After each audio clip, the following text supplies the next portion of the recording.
Selamat malam, shalom, salam sejahtera untuk kita sekalian.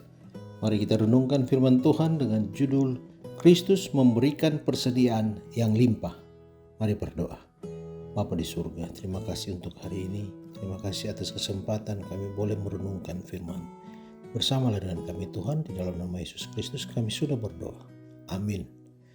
Ayat renungan diambil dari Yohanes 6 ayat 13. Firman Tuhan berkata, maka mereka pun mengumpulkannya dan mengisi 12 bakul penuh dengan potongan-potongan dari kelima roti jelai yang lebih setelah orang makan.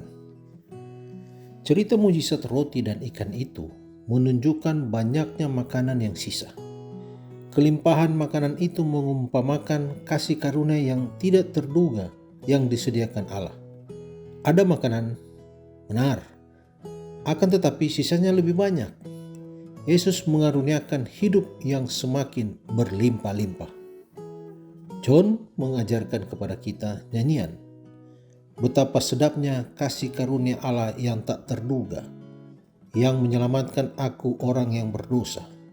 Kasih karunia Allah menakjubkan kita, karena begitu berlimpah-limpah sehingga tidak akan habis dan tidak akan berkurang. Anak yang hilang itu membayangkan bahwa makanan hamba-hamba ayahnya berlebih-lebihan. Allah menyodorkan kasih karunia-Nya yang berlimpah itu kepada orang-orang yang hilang. Saudara dapat menerimanya dari hari ke hari. Pada akhir setiap hari, keranjang-keranjang makanan akan lebih berat dari makanan pada pagi hari. Kasih karunia Allah yang tidak pernah kehabisan itu mengatasi ganjaran undang-undang itu dan memudarkan kesemarakan masa lalu. Jika dosa begitu banyak, maka kasih karunia semakin melimpah. Karena kasih karunia begitu banyak, maka tidak seorang pun dapat mengandalkan hanya penurutan untuk memperoleh keselamatan. Segalanya berasal dari Kristus. Segalanya adalah karunia karena kasih karunia. Diri tidak dapat melindungi terhadap ancaman pengadilan. Pandangan Allah akan menerobos cat putih kemunafikan serta menyingkapkan tambalan-tambalannya sehingga nampaklah dinding usahanya yang sudah ambruk itu. Apapun yang ditimbun manusia untuk memuaskan egonya atau untuk memperbesar kelemahan manusianya akan hancur seperti balon yang kena api. Dalam arti luas, kekayaannya tidak akan menolong. Itu pun tidak akan meringankan tanggung jawab kita terhadap perintah Allah.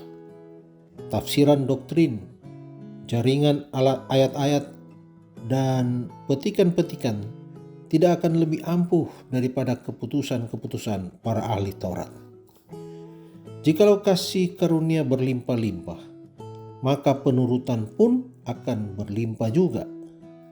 Kebenaran Allah pun tidak akan di luar jangkauan.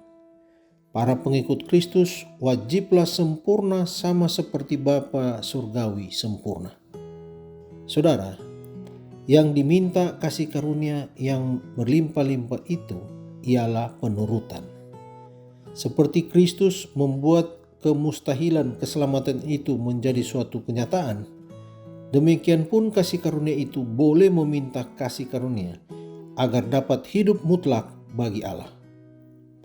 Jika kasih karunia melimpah untuk menyelamatkan dan menyembuhkan, maka iman pun boleh meminta kasih karunia tersebut agar dapat berharap dan taat kepada Allah.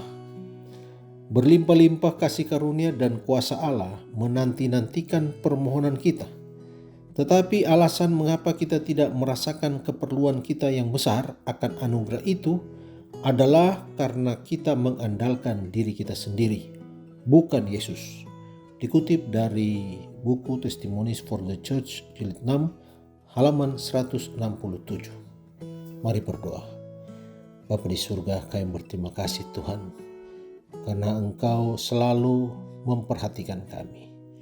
Engkau selalu menyiapkan apa yang kami butuhkan, karena pemberian-Mu begitu limpah. Terima kasih atas kasih karunia yang Engkau sampaikan, Engkau berikan kepada kami. Biarlah kasih karunia Allah ini boleh menjadi berkat bagi kami untuk terus menurut akan Tuhan. Jadikanlah kami Tuhan orang-orang yang berlimpah-limpah dalam penurutan, sehingga kami boleh menjadi saluran berkat bagi orang lain. Bersamalah dengan kami Tuhan malam hari ini. Di dalam nama Yesus Kristus kami sudah berdoa. Amin.